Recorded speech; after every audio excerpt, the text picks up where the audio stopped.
Hey there, it's Julie here from Think, Be, Do Leadership, and today it is day 18 of Communication Fest, and today we are going to be talking particularly about what I call curiouser and curiouser. It's not Alice in Wonderland, but it could be. But what we're doing here is 30 days of communication top tips to help you grow your impact, whether that be in your business or you're in somebody else's business. So we're looking at how do I grow my impact positively and communicate with people around me so that I can collaborate and get better results.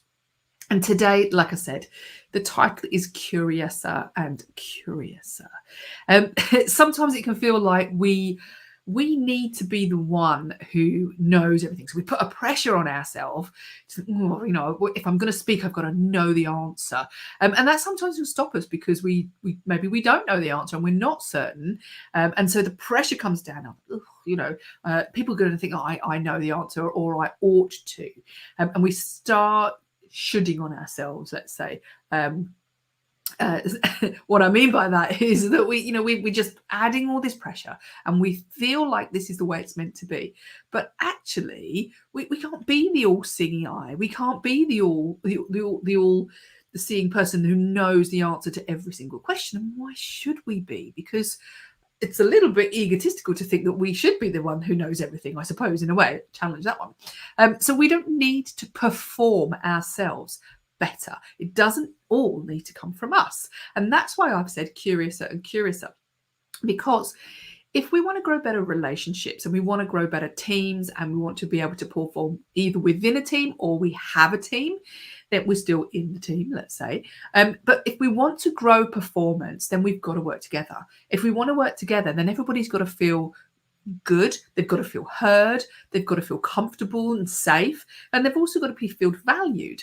And if we put the pressure on ourselves to be the one who is speaking all the time and who's giving all those answers, then what we're actually doing is we're not taking into account the amazingness of the people around us. And so what happens is people in our team or around us then kind of back off and they're like, well, if you're not going to let me speak, if you're not going to listen to what I'm saying, if you're not going to take my opinion on board, then I'm not going to give it. I'm just going to back off. I'm going to let you do all the work, let you have all that pressure. And so it's a vicious circle of creating more pressure on you. So in the spirit of two heads are better than one, or even more than two is better than one, then a curious approach is far more effective and relaxing in a way. So when you turn it around and be curious and you want to learn and listen and find out what other people have to input into the idea or the project or whatever it might be, it means that those people around you, all right, at first, if you haven't done this before, and if you've been the one who's felt that pressure to perform, then they're probably not used to doing it. So they might not do it straight away. But when they do, they'll step up and they will come up with the goods, as I say, of what you used to have to come up with yourself. And so they'll feel more confident. They will feel more capable. They will feel more likely to want to give you their ideas because you're allowing us to. So let's just have a little think about that curiosity. What do I mean? Well, what I mean is genuine looking for what the other person thinks and feels. So when you've been in a meeting and there's somebody, let's call him Bob, who is blah, blah, blaring on about what they know or what they think is the right idea. And everybody's sitting there like yawning because although they're not necessarily wrong, it's not the whole rightness, or there could be another idea. But nobody gets a word in edgeways because Bob is bleating on about what he knows. And Bob thinks he's doing a good job, but everybody else around him is like, doesn't really care what I think. So why am I even in this meeting? It's a bit of a one-man band or a one-person band, let's say. But if Bob was to turn around and say, genuinely, what do you think? What are your ideas? Challenge what I'm saying. Please tell me what your opinion is, and genuinely be curious and genuinely want to know the answer. Then if the person that Bob is speaking to might be totally sort of shocked to start with, but will start to feel respected and will start to feel like, well, you actually do want to know. But the problem is only if you are genuine and you come at it from a win-win. Now, I don't know if you've ever been in a situation where somebody's asked for your idea and then they've nicked their idea and passed it off as their own idea. If you've ever been in that situation, then this is not one of those. Don't do that. I know you wouldn't. But we need to make sure that we're coming at this from a genuine win-win perspective. Okay, so I want you to think about, how can I genuinely show an interest in what that person's doing? Take the pressure off me. Don't give the answer, or don't give what you think is the answer, and say, let's open up the ideas. Let's listen to what everybody's got to say. Now, you may have to do some work here, because you can be curious, but people aren't confident. So you might have to actually really dig deep and encourage people to give you their opinions. But the more and more curious you can be, the more and more interested you can be in other people and what they've got to say, the better they will feel, because you're a genuine interested person. Because now I feel respected. Now I feel like, okay, it's worth bothering telling Bob what I think, because they're actually listening. Now there's the next step, which is actioning what you've heard. Now, not everybody's point of view or idea is going to be one that you can action, of course.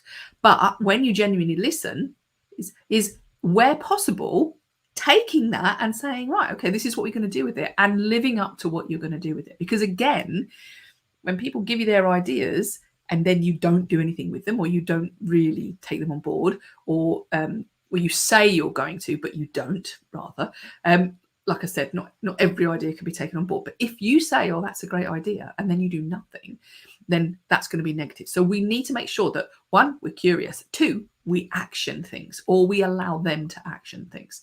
And we want to make sure that it is a genuine win-win. So what do I mean by that? Well, first of all, if somebody's come up with an idea and it wasn't you, that's okay. Okay, we can be vulnerable. We can say, it was Julie's idea. Yeah. We can say, it wasn't me, it was Bob, or whatever, and be okay with that, and be able to applaud other people's ideas, applaud other people's thinking.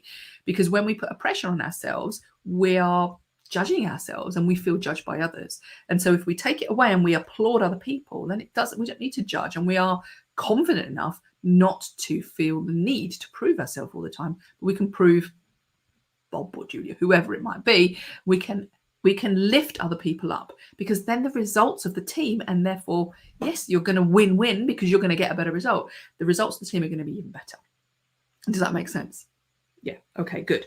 So if they've got a fab idea, let them have the fab idea and applaud them for it. Okay. So genuine interest, curiosity, taking action, and making sure that you do something with it, and making sure it's a win-win.